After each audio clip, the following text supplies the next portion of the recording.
Yeah, okay, I've just come up to the shed. See how this epoxy primer was going. Had a bit of a sand on a few spots, just with a bit of what did I use?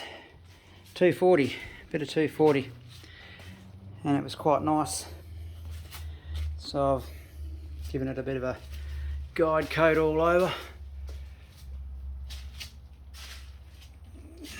and I can block it all down, and at least if I've got a bit of a mist of guide coat everywhere, I know I've scuffed every single bit of it up, even the bits that don't have to be repaired.